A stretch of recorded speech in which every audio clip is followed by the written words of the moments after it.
What's up, guys? This is Jude Mossberg here from Facebook, Jude's Junk, Facebook Comic Book Shop, YouTube channel. Up here in the mountains trying to do my workout in the morning. Today we're going to talk about grading books, grading raw books. You can see the snow in the mountains in the background. Got the camper, the wood, the ATVs. We moved up here from SoCal years ago and love it. Originally from Alaska, so kind of familiar. So anyways, there's just a lot of confusion. I think I've talked about this before, but there's a lot of confusion about grading books. And a lot of collectors will say you can't grade a raw book. And I'm like, what? What are you talking about? Who says that except a young person who has not collected prior to the year 2000? So the grading scale was created sometime in the 60s, maybe the 50s, but sometimes in the 60s. And it's been tweaked and gotten better over the last 60 years. And that's been grading raw books. So for 30 years, every collector was grading raw books. I was a teenager, 11 years old, buying books in 1981 from comic book stores. Guess what? I had to grade, or else the comic book store would rip me off. And if you didn't know what you're doing, you did the best you could and you guessed. And sometimes you guess right and sometimes you guess wrong, but usually the dealer had the upper hand. He was the only one that knew more about grading than at least all of us teenagers did. So usually us teenagers got ripped off.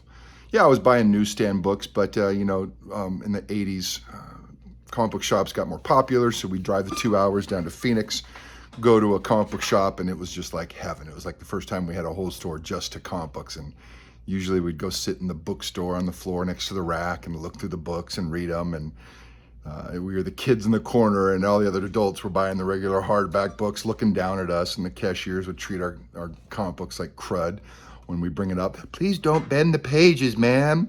Oh, shut up, kid, it'll be fine. Maybe they weren't that rude, but so the Overstreet Price Guide, it had grades. I think the highest it went up to was 9.2. Correct me if I'm wrong, maybe 9.4, but 9.2. But it certainly didn't have 9.6s and 9.8s. But the scale was there. The 10.0 scale was always there. And usually people that were regular collectors had no idea how to, differentiate between a 9.4 and a 9.8. There was no professional graders other than the local comic book dealer.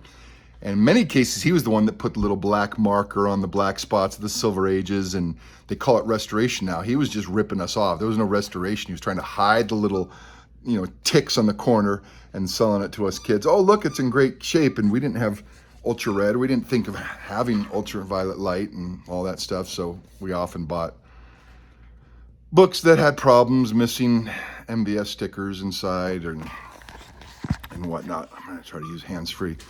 So 80s, 90s. So 20 years I was grading raw books, and so was everybody else during that day. You could not be a collector without grading. And some of these younger collectors talk about grading as if you can't grade raw books. And I'm like, who talks that way? I understand that they might be saying we don't trust you to grade your books. Okay, well, that's just like what we had to deal with every dealer back in the 80s and 90s. We may not have trusted them. That's why we had to know what we were doing and we look at it. And so if I give a grade for a raw book, and I try to avoid raw books now because it's just too much of a pain in the butt and too much work. I have to provide 10 pictures to someone who's as discerning as I am and wants to look over everything. And it's just a lot of work for a $5, $10 book. I don't mind doing that for a $300 book, $400 book, $100 book, but not for a $7 book. So,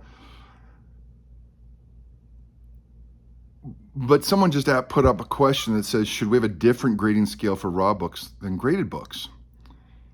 And it reveals the bias or the difference, or maybe his misunderstanding. Maybe he doesn't collect graded books at all. It's just a whole different world. He doesn't quite get involved in it. He doesn't like it. He doesn't want anything to do with it.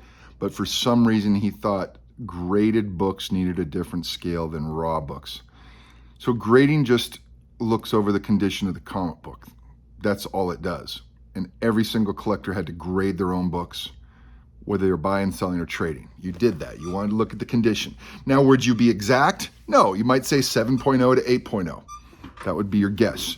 Maybe you say, oh, this is close to near mint, and it might be a very fine near mint, 9.0. Very fine near mint is not near mint. Very fine near mint is a 9.0. Very fine plus is 8.5, I believe, and 8 is fine, or just very fine or something. But so when you were a kid, you had the ranges, right? 9.0 to 9.4 would be good, and then very fine would be the next step below. And I think this, and I've talked about this before, how Cover Price used to have that grading scale, the low, medium, and high, but that was someone trying to create their own grading scale for a grading scale that's already been in place for 60 years. So I think that's gone away. CLZ, they might have the option to switch your grading to low, medium, and high. I don't know. My RAWs are all graded by the 10.0 scale. So I'll put in there whether it's a 9.0, a 9.2, an 8.5, maybe. But when I get down to 5s and 6s and 4s, I'm guessing, just like everybody else. But it's just a rough guess. So when I put something up for sale, it's like, hey, I think this is a 6.0. You take a look at it and you be the judge of it. But the bigger issue is, I don't understand why someone would ask the question, should there be a different grading scale for RAWs than gradeds, unless there's a fundamental misunderstanding of what grading is. You're looking at the condition of the book. The book is either not in a bag, in a bag with a backing board, in a MyLite, in a, what are those new top loaders, or it's in plastic. Maybe it's in plastic that's not cased. Maybe it's in plastic that's cased by a professional. So all grading does is two things. You're hiring someone that you supposedly trust, that has a rigorous standard on how to grade, and they're following the rules. And there are very specific rules.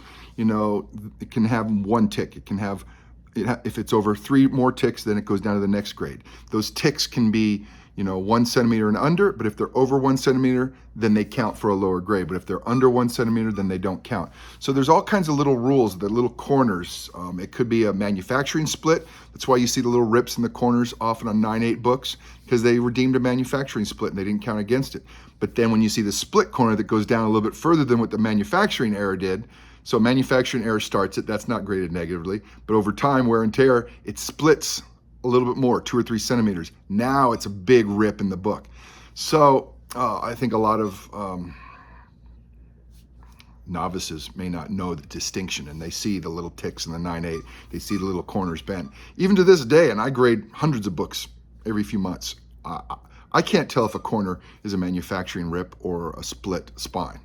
And a lot of times I just don't want to take the chance. There's a lot of weird things like that. You could have a book that has no ticks, no splits, nothing, but it's got some wear. Some of the gloss has been worn away, and you can't see that in a picture. But if it was rubbed, like with an eraser, or if it was rubbed with something and the gloss went away, or even faded, you wouldn't see a tick, but you would see a difference. If you hold up the book in the light, you can see where the gloss is disappearing. Those kind of things can wear. I got caught for foxing. I didn't realize foxing wasn't just dirt. It was actually, I think, mold in the paper or something like that. So anyways, all you're doing is paying a professional to give you their grade. And then a separate service is, okay, now lock it in a case so it doesn't get any more damaged. That's it. So could you pay someone to grade it who doesn't put it in a case? Sure, if you wanted to. You could bring it maybe to your dealership and say, what kind of grade do you have on it? You buy it from my comic shop. They got a little sticker on the back. This is a very fine, 7.5, 8.5 estimated grade. And they have estimated conditions on my comic shop. So I wish we could teach the new generation about grading. I wish we could teach them the difficulties we had in the 80s and 90s on grading, on how you were a kid and you went into a store and there was some biker chain smoking inside the store, and you were terrified because he didn't want to chat, he didn't want a bunch of questions, he wanted you to spend money. And little kids coming in with $3, we're not going to be spending a lot of money. Well, maybe back then cover prices were 50 cents, so they were happy to take your $3 to $5. And when I say cover prices, I don't mean cover prices on comics, but the back issues might have been 50 cents, 75 cents. So that's probably true. But for whatever reason, I always felt intimidated going into those comic book shops in the 80s, and never felt like the store owners really paid much attention to us or were friendly with us or encouraged us. They were usually like short and trying to get back to work and don't bother me, kid. That's what I remember. But that was grading for us. We had to do our own grading. We had to read the articles in the Overstreet Price Guide, and they helped us. So I don't understand this new concept with young people. And as an old person getting back into the comic book business after being gone for many years because of life and finances, and I probably took 30 years off. So you're not really collecting during that 30 years, although I did pick up books along the way, and I ended up just putting them in a corner waiting to be bagged later. You get back in, and then you get these people that say you can't grade a book, and you did it for 20 years in the 80s and 90s, and now you have a 20-year-old, 25-year-old, 30-year-old who was 10 in 2000 telling you can't grade a book. And it kind of pisses us off. It's like, what are you talking about? You have no idea what you're talking about. Everybody had to grade. Now we have the luxury of a professional grader that has a black light, that looks through every page, looks for restoration work, which was a lot of the dealers were using to rip off kids and maybe even adults. We weren't selling through the mail. There was no internet. You had to go in person. Very rarely did you buy online, or not online, through the mail, unless it was like new subscriptions. And then you got a beat up piece in the mail that may or may not even have a backing board. Has any of you guys collected comic books in the 80s that were sent to you in the mail? Did they have a backing board in it? Maybe they did. They weren't encased in a cardboard container, I bet you they came in chewed up. Anyways, let me know if you guys got any subscriptions through the mail and what kind of condition they came in. And also tell me whether they were direct or newsstand in the 80s, because that would be interesting through the mail. I imagine direct, because newsstands still had that rule where the bookstores could return books that were not sold. That's why they're rarer, is that any newsstands that were not sold got sent back, they got a refund, they were destroyed, maybe. Anyways, I wish there was a resource out there, not just lists of how to grade, and maybe there is good videos and I just don't care anymore, so I'm not out there searching. But I wish we could change that culture of young people that thinks nobody should grade. There's just so much opportunity for people to get ripped off if nobody grades, because people will take advantage of that. Anyways, happy hunting, guys.